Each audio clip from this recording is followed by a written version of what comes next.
What do you value? The answer to this question is different for everyone who is listening to the show. Some people will have similar values. Many of us do. Some people will have totally different values, polar opposites it may seem. And determining your values is not necessarily as simple as it seems. If you try to answer this question based on your gut, you might say that you value family. What does this mean exactly?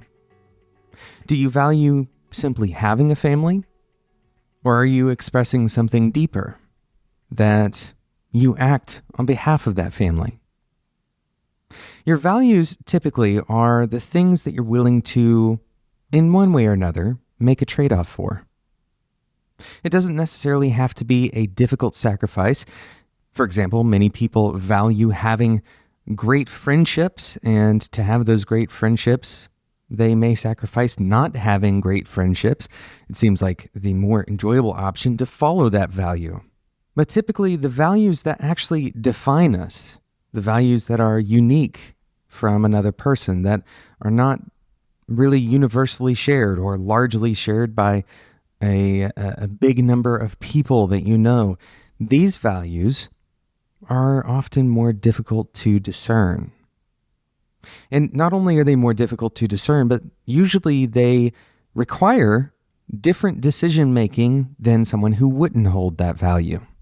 In today's episode of Developer Tea, we're going to talk about a different angle that you can use to look at finding your values. My name is Jonathan Cottrell, and Developer Tea exists to help driven developers like you find clarity, perspective, and purpose in their careers. And the reality of values is that, we all have survival instincts. We all have shared needs. Most humans have not only just survival needs, but also some higher level human needs, like the need for acceptance. And arguably, all of these needs go back to some kind of evolutionary reason for that need to exist. For example, acceptance is likely good for your health. But it's also likely that at one point, acceptance meant that someone else would protect you. They would look over your shoulder. They would tell you when, a predator was sneaking up on you, right?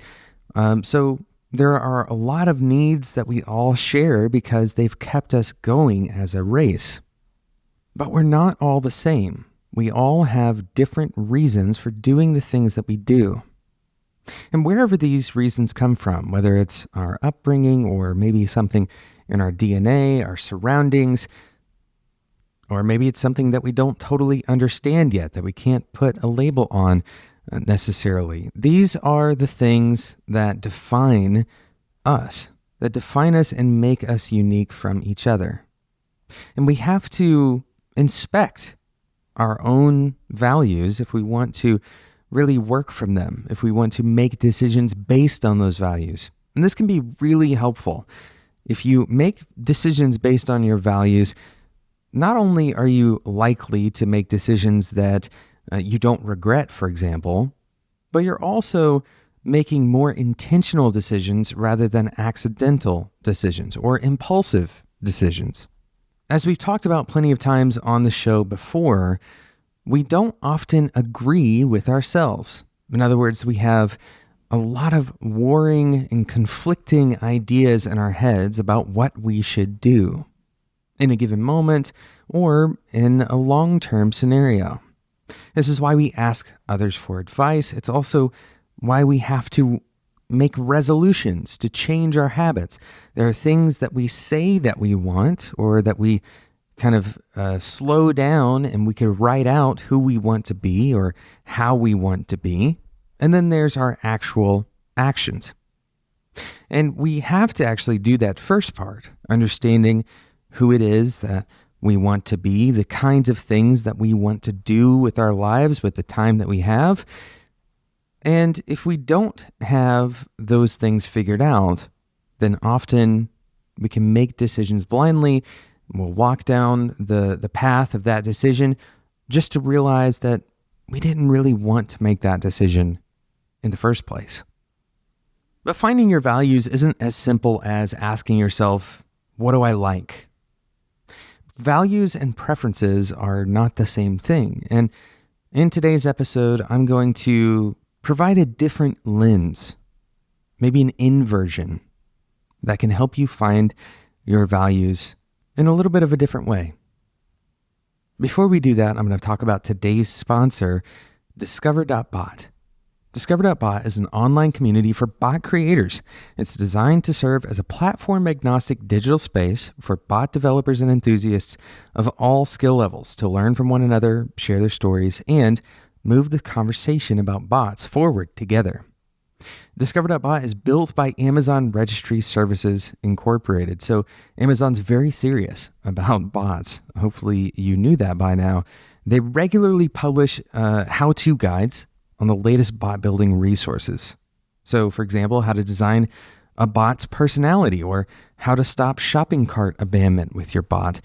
In the community, you'll also see more expert advice, like, for example, why are emojis breaking your bot? And how can you write an engaging chatbot dialogue? And if you're new to bots, this would be the category that I'm in. There's a beginner's guide to bots article. This guide will teach you how bots were invented, the basics of how they work, and what they can do. Go and check it out. Head over to discover.bot/developer-T. That's discover.bot/developer-T, all one word, to get started in this community today. Thank you again to Discover.bot for sponsoring today's episode of Developer Tea. In today's episode of Developer Tea, we've been talking about finding your values. This is something that's very hard to do, and it's very hard to even nail down exactly what a value is.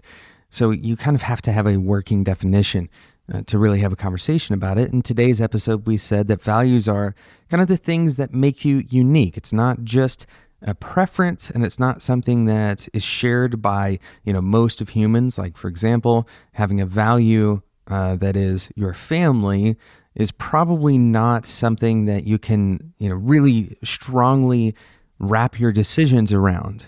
You have to dig a little bit deeper and decide what specific values do you have for you and for perhaps another group of people, like your family, your contribution to those groups of people.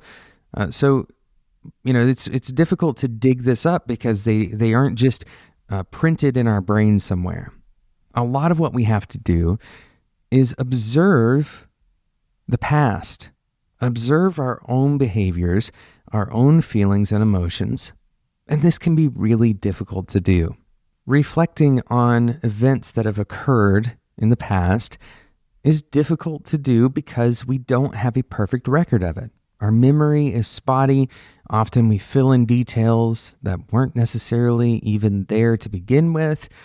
And we have to do this. Our brain has to do this to make sense of the world. But we don't remember our feelings very well, and we also don't predict our feelings very well. So one piece of advice, if you're trying to uncover your values, is to keep a journal. Keep a very simple journal that you write down especially moments of strong feeling. And do this regularly. The idea here is to capture the things that cause you to feel strong emotions, whether those emotions are positive or negative. Something as simple as a daily check-in kind of journal where you write down, on a scale of 1 to 10, or maybe you use a better scale like 1 to 5, how do you feel today? And then you provide some justification for those feelings. And this can be a valuable way to explore your values. And the problem that you're going to face is that it takes a little bit of time for you to uncover these values. So another signal that you can pay attention to kind of uncover your own value set, is to look at the inverse of your values. What things do you anti-value? Now, what does that mean? Well, you can probably find your values by looking at your fears. In most situations, we are responding to some kind of fear. Whether that fear is small or maybe it's overtaking everything that we can process in that moment. A lot of the time, the emotions that we have could be traced to some kind of fear. Even positive emotions could probably be linked to the absence of something that we fear. And many times, the more complex emotions that we have, like impatience or anger, those can be traced back to some kind of fear as well. Let's take a very simple example. You're impatient with a coworker. Let's say you're on a team with someone and they're writing code very slowly. And you're impatient with them. You wish that they would move faster. So let's try to uncover what fears might be behind this impatience. Perhaps you are afraid that the other person is going to drag the whole team down, and even though you aren't necessarily at fault, you will have to carry their fault. Or maybe you're afraid that since the other person is slow, your manager or somebody is going to rely on you to pick up their slack. Or maybe you're afraid that if this person is slower than me, but they're still getting promotions, then I'm going to be treated unfairly. And I don't want to expend more energy for the same level of appreciation. So that fear would be the fear of being in some kind of unfair situation to you. There's a lot of fears that you could attach to almost any example here. But if you can find those fears, then often the value is the inverse of that fear. If you fear either being in or creating an unfair situation, not everyone necessarily shares that fear. Some people are actually okay being in unfair situations or creating them.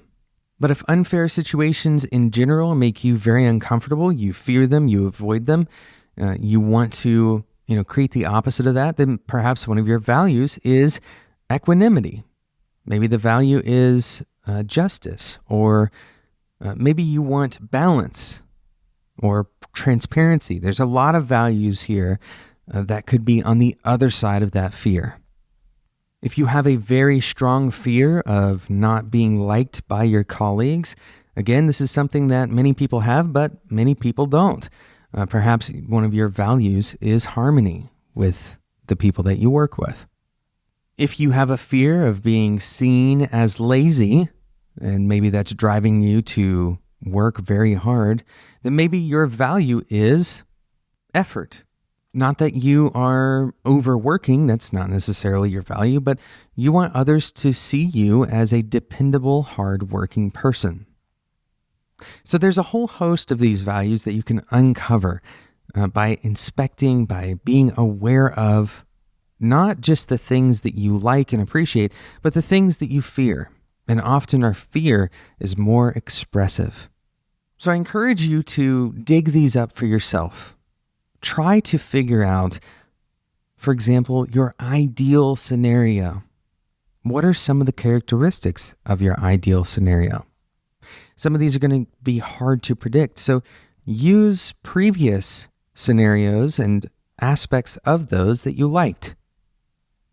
Take a moment to write down how you feel more often. And then when you have a reasonable number of those records of how you felt over the past couple of months, for example, it may do you good to go back and look at those. And you can uncover your values little by little. Thank you so much for listening to today's episode of Developer Tea. I'd love to hear from you if you are uncovering your values or if you found something in this episode particularly enlightening. Please reach out to me. You can find me on Twitter at DeveloperT. You can also leave a review for the show in iTunes. There's a link in the show notes to do just that. Thanks again to Discover.bot for sponsoring today's episode. Head over to Discover.bot to join a community of bot developers and enthusiasts that are looking to share information with you. Thanks so much for listening. Today's episode wouldn't have been possible without Spec. Head over to spec.fm to find other shows that are designed for people like you. You'll find tons of awesome content on all kinds of topics that are relevant to designers and developers who are looking to level up their careers. Today's episode was produced by Sarah Jackson. My name is Jonathan Cottrell, and until next time, enjoy your tea.